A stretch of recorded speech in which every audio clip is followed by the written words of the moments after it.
दोस्तों चैप्टर है फायर हैम और टोटल क्वेश्चन करने वाले हैं 20। तो चलिए स्टार्ट करते हैं और देखते हैं कि आपका 20 में कितना स्कोर होता है। तो अपना स्कोर आप काउंट करते रहिएगा, क्योंकि लास्ट में मैं आपको बताने वाला हूं ग्रेड, मतलब आपके स्कोर के अकॉर्डिंग आपको ग्रेड बताने वाला हूं कि आप किस ग्रेड में आ रहे हैं और आपने इस चैप्टर को कितना ढंग से पढ़ा है या फिर आपको इस चैप्टर को फिर से पढ़ने की जरूरत है। तो सब कुछ जानेंगे, बस एक एक ऑब्जेक्टिव को सटीकता से बनाने का कोशिश कीजिएगा।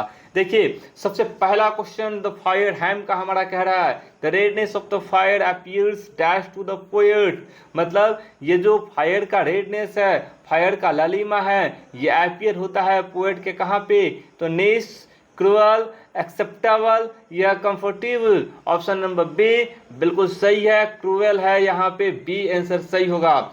The swears to save fire from the scene of forgiving. Writer जो है ये कह रहे हैं कि कसम खाना कि आग को बचाऊंगा सीन ऑफ फॉरगिविंग से। ये कौन बोला है जी? कमला दास बोली है, के अंदाड़ू वाला बोले हैं, निस्सिम इजैकल बोले हैं या W.B. येट्स बोले हैं? तो जी हाँ दोस्तों, अगर आप ऑप्शन नंबर बी के अंदाड़ू वाला की तरफ जा रहे हैं तो बिल्कुल सही जा रहे हैं आप। प्रश्न संख्या 3 देखते हैं क्या कह रहा है। In fire Hymn Daruwalla talks about a dash. Fire हैम में दाड़ू वाला किस चीज के बारे में बात करते हैं? बर्निंग फॉरेस्ट के बारे में, बर्निंग घाट के बारे में, option number C burning house के बारे में, option number D none of this. तो जी हाँ दोस्तों, अगर आप ऑप्शन नंबर बी की तरफ जा रहे हैं तो बिल्कुल सही जा रहे हैं, यही हमारा सही आंसर हो रहा है। अब देखते हैं प्रश्न संख्या 4 क्या कह रहा है। The poet talks about dash in fire ham. Poet जो है बात करते हैं फायर हैम में किसके बारे में? टावर ऑफ साइलेंस के बारे में, टावर ऑफ फायर के बारे में, टावर ऑफ प्रेयर के बारे में, टावर ऑफ लव के बारे में। किसके बारे में बात करते हैं? तो आप सब लोग जानते हैं कि इस कविता में आग के बारे में बात किया गया है और धर्म के बारे में बात किया गया, जुरासियन धर्म के बारे में कि जुरासियन धर्म में कहाँ पे जो है इसका अंतिम संस्कार होता है। तो यहाँ पे टावर ऑफ साइलेंस बिल्कुल सही जवाब होगा, ऑप्शन नंबर ए। अब देखते हैं प्रश्न संख्या 5 क्या कह रहा है बच्चों। प्रश्न संख्या 5 की तरफ हम लोग आ रहे हैं। अब देखते हैं प्रश्न संख्या 5 क्या कह रहा है। देखिएगा प्रश्न संख्या 5 कह रहा है dash B so embers losing their cruel redness. हमने देखा कि क्रूएल रेडनेस खो रहा है इज फ्रॉम, ये जो लाइन है ये कहाँ से लिया गया है? Option number A the Fire Hymn से लिया गया है, ऑप्शन नंबर बी स्नेक से लिया गया, option number C song of myself से लिया गया है, या फिर option number D ode to autumn से लिया गया है। जी हाँ दोस्तों, अगर आप फायर हैम की तरफ ऑप्शन नंबर ए की तरफ जा रहे हैं तो बिल्कुल सही जा रहे हैं, यही हमारा सही आंसर होने वाला है। प्रश्न संख्या 6 देखते हैं क्या कह रहा है। प्रश्न संख्या 6 कह रहा है the redness of the dash appears cruel to the poet. मतलब रेडनेस जो है ये आग का जो है कि कहाँ पे जो है कि मौजूद है? तो option number A fire, option number B animal, option number C face, option number D house. यहाँ पे ऑप्शन नंबर ए बिल्कुल सही जवाब होगा, यही हमारा सही जवाब होने वाला है। अब देखते हैं प्रश्न संख्या 7 क्या कह रहा है बच्चों। कह रहा है the dash forget it's dead. कौन भूल गया है कि ये मृत है? Option number A man, option number B wind, option number C fire, option number D animal. जी हाँ दोस्तों, ऑप्शन नंबर सी फायर एकदम बिल्कुल सही जवाब होगा हमारा। ऑप्शन नंबर 8 की तरफ देख रहे हैं क्या कह रहा है। ऑप्शन नंबर 8 क्या कह रहा है सो देखते हैं। 8 कह रहा है the term Zoroastrian in fire Hymn stand for dash. मतलब ये जो टर्म है जुरासियन फायर हमें ये स्टैंड करता है किसके लिए? ऑप्शन नंबर ए हिंदू के लिए जुरासियन शब्द का प्रयोग किया गया, ऑप्शन नंबर बी मुस्लिम के लिए किया गया है, ऑप्शन नंबर सी क्रिश्चियन के लिए, या फिर ऑप्शन नंबर डी पारसी के लिए किया गया है। तो जुरासियन जो शब्द है ये पारसी के लिए प्रयोग किया गया है कविता में। अब देखते हैं प्रश्न संख्या 9 क्या कह रहा है। Who has compose the poem Fire Hymn. किसने कंपोज किया है फायर हैम को? तो ऑप्शन नंबर ए के अंदाड़ू वाला ने किया है, option number B Kamala Das ने किया है, option number C J Mahapatra ने किया है, option number D none of this. तो यहाँ जो सही आंसर होगा बिल्कुल सही होगा, ऑप्शन नंबर ए के अंदाड़ू वाला। अब प्रश्न संख्या 10 की तरफ देखते हैं। के अंदाड़ू वाला रिसीव्ड साहित्य अकादमी अवार्ड इन डैश। तो यहाँ पे क्या होगा आंसर? 1983, 1984, 1985, 1986। तो इसका आंसर आप कमेंट में हमें बताइएगा कि क्या होने वाला है। प्रश्न संख्या 10 का आंसर आप लोग कमेंट में हमें बताइएगा कि क्या होने वाला है। और एक बात और दोस्तों कि हम ज़्यादा समय नहीं लेते हैं और डायरेक्ट क्वेश्चन को बनाने का काम करते हैं, तो हमारे वीडियो को आप ऐसे ही देख के नहीं जाइएगा, एटलीस्ट आप लाइक जरूर कर दीजिएगा, क्योंकि हम ज़्यादा समय नहीं गवाते हैं। यही 20 क्वेश्चन 25 क्वेश्चन कराने के लिए आप बड़े बड़े यूट्यूब चैनल पे देखिएगा तो 20 क्वेश्चन को कराने के लिए 40-40 मिनट 45-45 मिनट का टाइम बर्बाद किया जाता है, जबकि हम उतना ही क्वेश्चन को जो है कि 10 से 12 मिनट में कंप्लीट करने का कोशिश करते हैं। तो आपका टाइम हम बहुत सेव करते हैं, ज़्यादा फालतू का बात नहीं करते हैं, डायरेक्ट पॉइंट पे आते हैं। इसीलिए इस रिवार्ड में एटलीस्ट हमको एक लाइक जरूर कीजिएगा, ठीक है। अब देखते हैं प्रश्न संख्या 11 क्या कह रहा है। कह रहा है Keki N Daruwalla has written the poem dash. Keki N Daruwalla ने कौन सा पोएम लिखा है?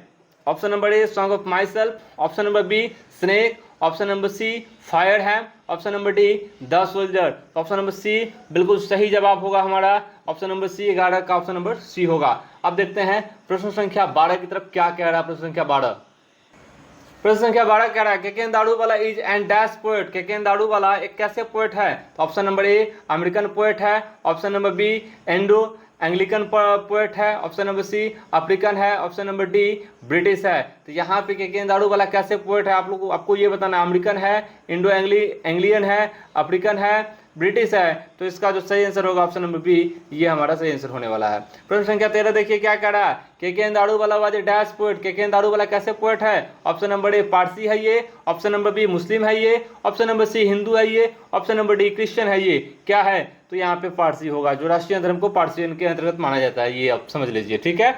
अब देखिए प्रश्न संख्या 14 क्या कह रहा है। Who has violated the tradition of religion by cremating. Option number A है Kamala Das, option number B है T S. Eliot, option number C है Keki N Daruwalla, option number D है नन ऑफ दिस। तो इसका सही आंसर ऑप्शन नंबर सी होगा, बिल्कुल सही जवाब है ये।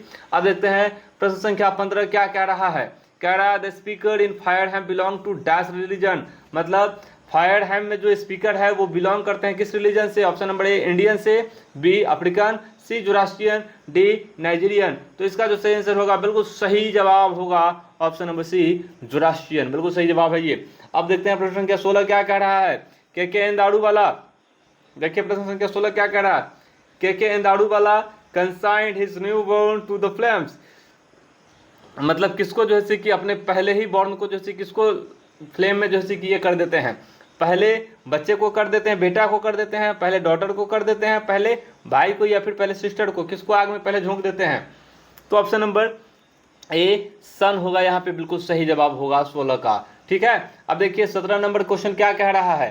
अब आते हैं हम लोग प्रश्न संख्या 17 पे, ये क्या कह रहा है, ध्यान दीजिएगा। प्रश्न संख्या 17 पे हम लोग आ रहे हैं अब, ठीक है। चलिए कह रहा है dash belong to Zoroastrian religion. कौन जो है जोरास्ट्रियन रिलीजन से बिलोंग करता है? Option number A Rupert Brooke, option number B Kamala Das, option number C John Donne, option number D Keki N Daruwalla. तो यहाँ पे जो हमारा सही आंसर होगा option number D Keki N Daruwalla होगा। अच्छा 18 नंबर प्रश्न देखिए क्या कह रहा है। अगर कह रहा है बीसो embers losing their cooler redness is from dash. बीसो मतलब हमने अंगाड़े को देखा जो अपनी निर्दयी लालिमा को खो रहा था, ये कहाँ से लिया गया है? सॉन्ग ऑफ माई सेल्फ से लिया गया है, द फायर हैम से लिया गया है, द सोल्जर से लिया गया है, स्नेक से लिया गया है। इसका क्या सही आंसर होगा? तो fire hymn option number B बिल्कुल सही जवाब होगा। 19 नंबर प्रश्न देखते हैं क्या कह रहा है। कह रहा है as I consigned my first born to the flames is written by dash. मतलब जैसा कि मैंने कंसाइंड किया था अपने पहले बच्चे को झोंक दिया आग में, ये लाइन लिखा गया किसके द्वारा? कमला दास के द्वारा, रूपर्ट ब्रूक के द्वारा, केकेन दारूवाला के द्वारा, टी.एस. इलियट के द्वारा। तो इसका जो सही जवाब होगा ऑप्शन नंबर सी बिल्कुल सही जवाब होगा केकेन दारूवाला, यही सही जवाब है हमारा। अब देखते हैं प्रश्न संख्या 20 क्या कह रहा है। कह रहा है crossing of rivers is an important volumes of words written by dash. मतलब क्रॉसिंग ऑफ रिवर्स को कौन लिखा है? जयंता महापात्र, कमला दास, केकेन दारूवाला, नसीम जाकिर। इसका सही जवाब क्या होगा? तो ऑप्शन नंबर सी बिल्कुल सही जवाब हमारा सी होगा, ठीक है। तो इस प्रकार से आज का जो वीडियो है इसमें हमने करीब 20 क्वेश्चन किया है और 20 क्वेश्चन को ढंग से बनाने का कोशिश किया है। तो अब बारी आ गया है, समय आ गया है ये जानने का कि आपका 20 में से कितना सही हुआ है और ये बताने का कि आपका जितना भी स्कोर हुआ है उसके अकॉर्डिंग आपको कौन सा ग्रेड मिलने वाला है और आपने इस चैप्टर को अच्छे से पढ़ा है या फिर आपको फिर से पढ़ने की ज़रूरत है। तो चलिए अब यही जानते हैं। देखिए ध्यान दीजिएगा, आपका स्कोर कार्ड इस प्रकार से है। अगर आपका 17 से 20 सही हुआ है तो आप एक्सलेंट है, A+ कैटेगरी में है, आपने बहुत बेहतरीन तरीके से इस चैप्टर को पढ़ा है, आप किसी को पढ़ा भी सकते हो। अगर आपने 13 से 16 सही किया है डैट मीन्स कि आप वेरी गुड हो, एक कैटेगरी में हो, आपने बहुत अच्छे से पढ़ा इस चैप्टर को। अगर आपने 10 से 12 सही किया है तो आप गुड हो, B+ हो, आप ठीक हो, अच्छे हो, एवरेज ठीक ठाक हो, बहुत अच्छे हो आप, है ना। 8 से 10 सही हुआ है तो आप एवरेज है, मतलब न ज़्यादा तेज है न ज़्यादा कमज़ोर है, आप बीच में हो भाई, ठीक है। अगर आपने 0 से 7 सही किया है तो बिक हो आप रिवाइज फिर से करने की ज़रूरत है। तो इस प्रकार से आपका स्कोर कार्ड रहा। आप अपने स्कोर कार्ड के अकॉर्डिंग खुद को भांप लीजिए, जांच लीजिए और जान लीजिए कि आपने इस चैप्टर को सही से पढ़ा है या फिर आपको इस चैप्टर को फिर से पढ़ने की ज़रूरत है। और अगर आपने इस चैप्टर को सही से नहीं पढ़ा है, आपका स्कोर कम आया है, तो इसमें भी घबराने की ज़रूरत नहीं है। हमारे प्लेलिस्ट में जाइए और इस चैप्टर को फिर से पढ़ने का कोशिश कीजिए, आपको पूरा समझ में आ जाएगा। उसके बाद फिर से आप इस ऑब्जेक्टिव को बनाने का कोशिश कीजिएगा, तो बहुत ही मज़ेदार तरीके से ये बन जाएगा। तो आज की वीडियो में इतना ही रखते हैं। कमेंट बॉक्स में ज़रूर कमेंट कीजिएगा कि आपका कौन सा स्कोर रहा। मिलते हैं फिर किसी नेक्स्ट वीडियो में। धन्यवाद।